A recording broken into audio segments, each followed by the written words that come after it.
Nakabahan ako kay Rosa na. Grabe yung pangumula. Magandang araw mga kaagapay, mga kalingap. Bago ang lahat sa mga hindi pa po nakapollow po sa ating YouTube channel, kaagapay, pa-follow naman po or pa-subscribe. Ayan. At syempre sa kay Kalingap Prab at sa kasamahan po namin sa Keror po or Kalingap Prab Official Reactor. Ayan. At syempre sa lahat po ng Team Kalingap. So tara po, panoorin po natin tong short clip po ng Sid Rose. Kamusta Rosa? Nag-enjoy ka naman? Siyempre, lalo na yung kasama kayo, tsaka ikaw. Parang balita ko, first time mo daw dito. Oo, first time kong tapos sa first time kong yun, kasama pa kita. Doble yung saya. Dito sa ngayon. Oo, sobrang saya ko talaga. Kaya, ikaw, masaya ka? Masaya tapos madaming tao. Lutang ka na naman eh. Sabi ko masaya ka. Masaya ka. Siyempre. Sabi mo madaming tao. Hindi ko na naman naiintindihan din. Hala, nalulutang na naman. Para sa tayong tangkal. Hindi na ako ngayon, ikaw na. Ha? Ikaw na yung lutang sa atin. Ako hindi na. Masaya ka nga ngayon. Parang yung oo mo, hindi naman na. Grabe. Marunong na. Ang bahay.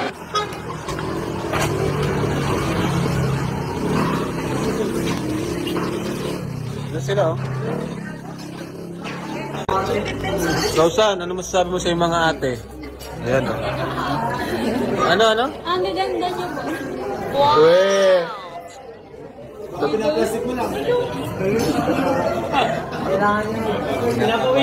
Handa ka na bang maging part ng Tapia family? Parang feeling na nakakagod. Ano naramdaman mo, Seth? Anong pakiramdam mo ngayon? Nahag-sit ka? Mas nakabahan ako kay Rosa na. Grabe yung pangumula. So, boto ka lang. Boto ka kay Rosa. Boto ka. Okay. Boto ka kay Rosa.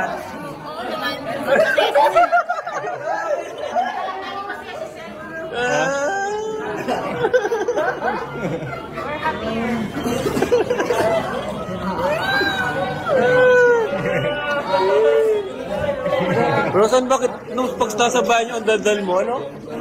Pag ganito tahimik. Parang nandito si Rosan eh. Hindi na nakaka-relax.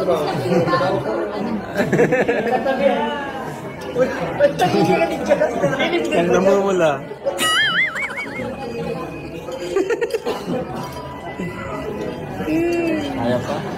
Kaya pa?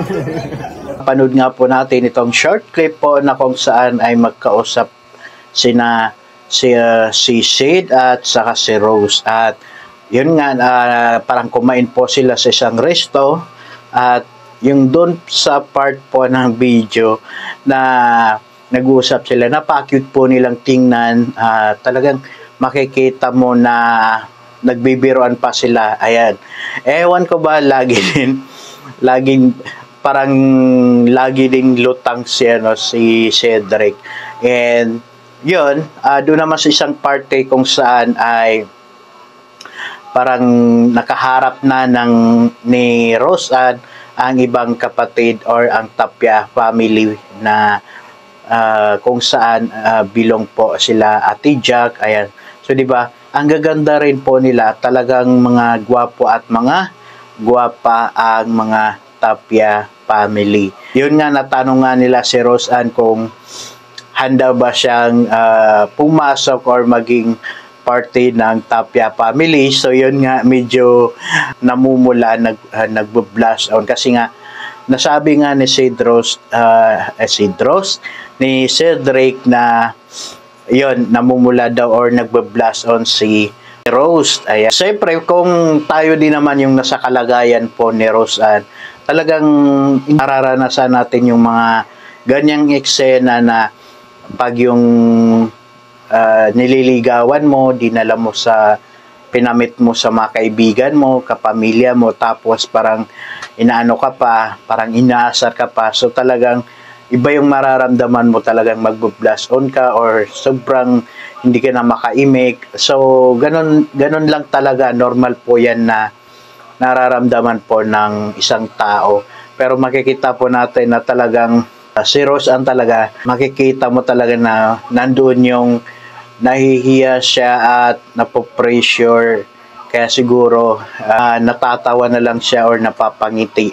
Nakaka-pressure din yung normal lang po na maramdaman po ng GF mo kapag ipapamit mo siya sa pamilya mo, mga kapatid mo. Ano talaga yan, normal lang na kabahan ka or kung ano-ano yung magiging mararamdaman mo. Kahit ikaw na lalaki, pakilala ka din ng GF mo sa pamilya niya, talagang may ihi ka sa hiya. Oo. Normal lang po yan. So, nakakatuwa kasi kahit ano naman ay tanggap naman po nila. Kung baga, butong-boto daw sila kay Rose Ann.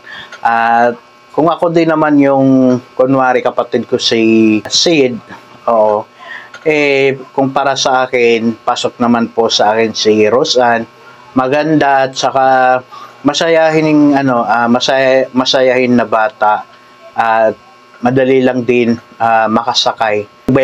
Nasubaybayan po natin kung paano siya naging okay kausap, 'di ba? Kasi dati medyo rin po siya, medyo nahihiya din po siya, pero at least ngayon okay na po siya, hindi na siya masyadong nahihiya. Tapos ang galing pa kasi parang ngayon nababaliktad pa si Sid pa yung medyo magsalita. Oo.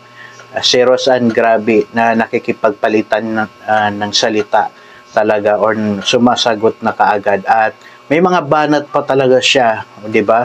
Yan yung kagandahan din po sa tambalan po nila.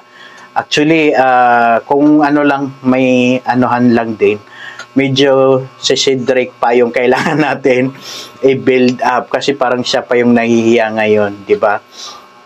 And yun, talaga namang nakakatuwa din na subaybayan po ang Rose Ann.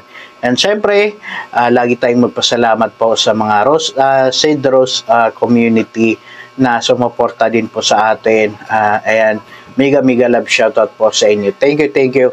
And don't worry po, abang-abang lang tayo sa mga next episode ng Rose Ann or ng Sid Rose po.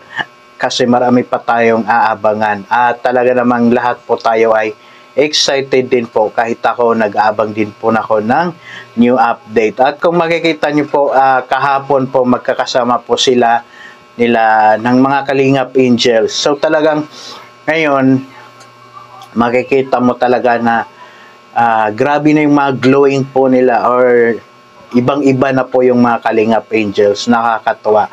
At parang gusto ko din po na laging magkasama.